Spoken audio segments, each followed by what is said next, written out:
আসসালামু আলাইকুম বন্ধুরা, বাগেরহাটের ঐতিহ্যবাহী ষাট গম্বুজ মসজিদ থেকে আপনাদেরকে স্বাগত জানাচ্ছি আমি মল্লিক ফয়সাল।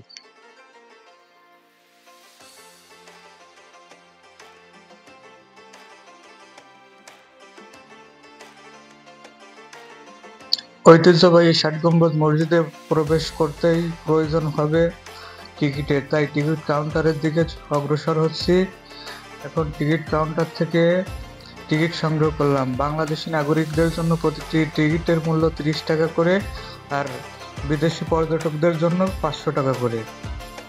তো বন্ধুরা, আস্তে আস্তে ভিতরের দিকে প্রবেশ করলাম। ভিতরে প্রবেশ করতেই আমার সম্মুখে দেখা হয়ে গেল এক ভিনদেশি নাগরিকের সঙ্গে। এখন তার সঙ্গে কথা বলবো, দেখি উনি এই মসজিদ সম্পর্কে কি বলেন।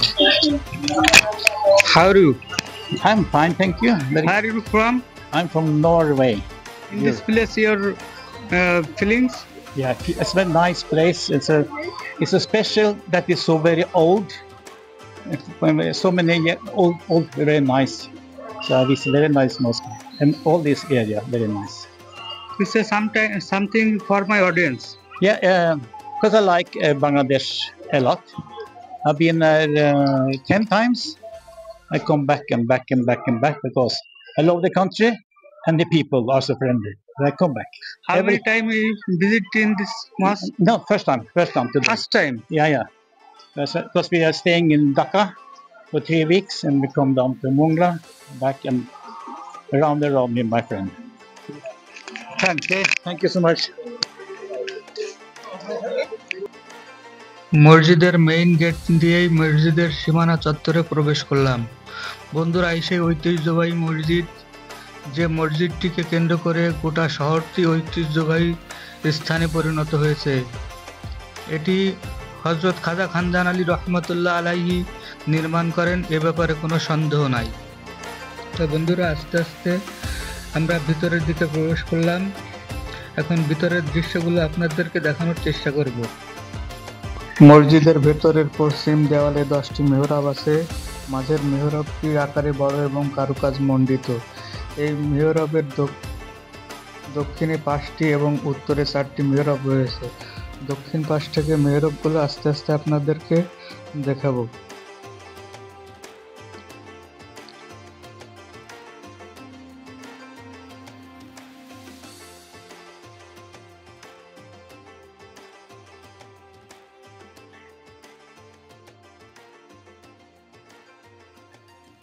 বন্ধুরা, এসে দক্ষিণ পাশের প্রথম মেহরাবটি খুবই কারুকাজ মণ্ডিত, আকার একটু ছোট।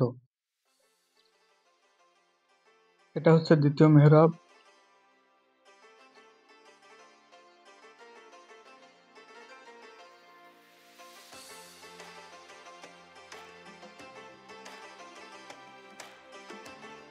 তৃতীয়, চতুর্থ,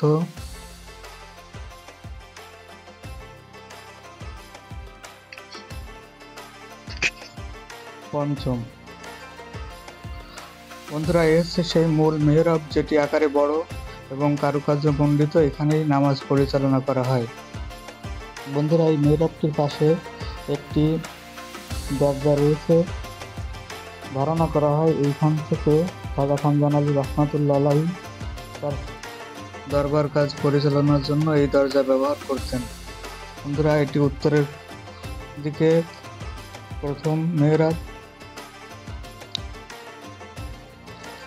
এটি দ্বিতীয়,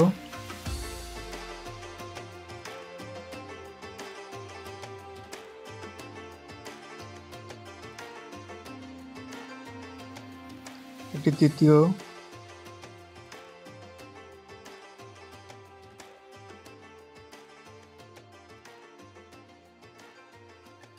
এবং এটি সর্বশেষ চতুর্থ। বন্ধুরা, উপরের গম্বুজগুলো আপনাদেরকে দেখানোর চেষ্টা করতেছি। গম্বুজগুলো আসলে পাথরে খোদাই করে গম্বুজগুলো মসজিদের উপর বসানো হয়েছে। তবে সব থেকে একটা বিস্ময়ের বিষয় হচ্ছে মসজিদটা এমনভাবে নির্মাণ করা হয়েছে যে গরমের সময় তাপমাত্রা নিয়ন্ত্রণের জন্য বা আপনার বাতাসের জন্য মসজিদে কোনো ফ্যান বসানো নাই, তা প্রাকৃতিকভাবে এখানে তাপমাত্রা নিয়ন্ত্রিত হয়ে থাকে। কেউ কেউ মনে করেন খাজা খান আলী রহমতুল্লাহ আলাইহি যখন খলিফাতাবাদ নগর স্থাপন করেছিলেন তখন এটি তার দরবার হল হিসেবে ব্যবহার করতেন। আবার কেউ কেউ ধারণা করেন এটি একসময় মাদ্রাসা হিসেবে ব্যবহৃত। বন্ধুরা, যে পর্দা দেখা যাচ্ছে ওইখানে আগত বিভিন্ন মহিলা পর্যটক ওই পর্দার আড়ালে নামাজ আদায় করে থাকেন। বন্ধুরা, এটা হচ্ছে উত্তর দিকে।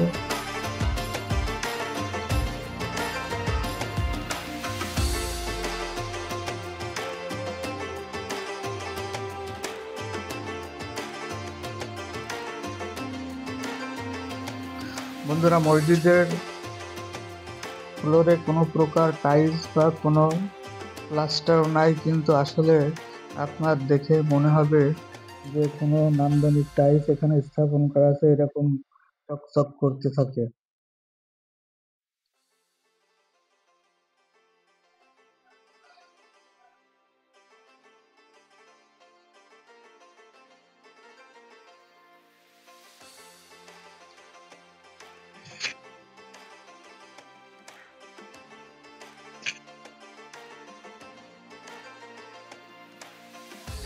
বন্ধুরা, এখন মসজিদের বাইরে প্রবেশ করলাম। এখন বাইরের অংশটুকু আপনাদের দেখানোর চেষ্টা করব। মসজিদটির পূর্ব দেওয়ালে 11টি বিরাট আকারে খিলনযুক্ত দরজা আছে। মাঝের দরজাটি অন্যগুলোর চেয়ে বড়। উত্তর ও দক্ষিণে দেওয়ালে আছে 7টি করে দরজা। মসজিদের 4 কোণে 4টি মিনার আছে। এগুলো নকশা গোলাকার এবং এদের কার্নিশ আছে। বন্ধুরা, এটা হচ্ছে দক্ষিণ পাশের অংশ। বন্ধুরা, যদিও এটি 60 গম্বুজ মসজিদ, মূলত এই মসজিদে টোটাল গম্বুজের সংখ্যা 81টি। 60টি সারিতে 11টি গম্বুজ করে 77টি গম্বুজ রয়েছে এবং 4 কোণে 4টি গম্বুজ সহ টোটাল 81টি গম্বুজ। বন্ধুরা, এখন দক্ষিণ সাইড থেকে আস্তে আস্তে মসজিদের দৃশ্যগুলো আপনাদেরকে দেখানোর চেষ্টা করবো, আর আস্তে আস্তে মসজিদের ইতিহাস সম্পর্কে আপনাদের সামনে কিছু তুলে ধরতেছি। বন্ধুরা, এটি নির্মাণ সম্পর্কে ধারণা করা হয় যে 15 শতাব্দীর দিকে এটি নির্মাণ করা হয়েছিল। এই মসজিদটি বহু বছর ধরেও এবং বহু অর্থ খরচ করে নির্মাণ করা হয়েছিল। পাথরগুলো আনা হয়েছিল রাজমহল থেকে। এটি বাংলাদেশের 3টি বিশ্ব ঐতিহ্যবাহী স্থানের মধ্যে একটি, যেটি বাগেরহাট শহরটিকে বিশ্ব ঐতিহ্যবাহী স্থানের মর্যাদা দেওয়া হয়েছে।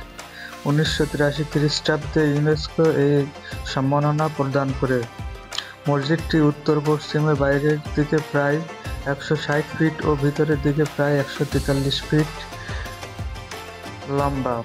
পূর্ব পশ্চিমে বাইরের দিকে প্রায় 104 ফুট ও ভিতরের দিকে প্রায় 88 ফিট চওড়া। দেওয়ালগুলো প্রায় 8 ফিট 5 ইঞ্চি পুরু। সুলতান নাসিরউদ্দিন মাহমুদ শাহের আমলে 1435 থেকে 1459 সালের আমলে খাজা খান আলী রহমতুল্লাহ আলাইহি সুন্দরবনের কোল ঘেঁষে খলিফাতাবাদ রাজ্য গড়ে তোলেন। খান আলী রহমতুল্লাহ আলাইহি বৈঠক করার জন্য এটি দরবার হল গড়ে তোলেন, যা পরে 60 গম্বুজ মসজিদ হিসেবে রূপান্তরিত হয়। বন্ধুরা, এই মসজিদ ঘিরে প্রত্যেক দিন হাজার হাজার দর্শনার্থীর ভিড় জমে। এই মসজিদটিকে এক পলক দেখা Hello. How are you? Yeah. ইংলিশে বলো তোমরা কিছু। Yeah. Good. That's cool. ভিনদেশী এই পর্যটকের সঙ্গে ক্যামেরা বন্দী হওয়ার জন্য ছোট ছোট বাচ্চারা খুবই আনন্দ চিত্তে তার সঙ্গে সারিবদ্ধভাবে সেলফি নিচ্ছে। তো বন্ধুরা, ধন্যবাদ।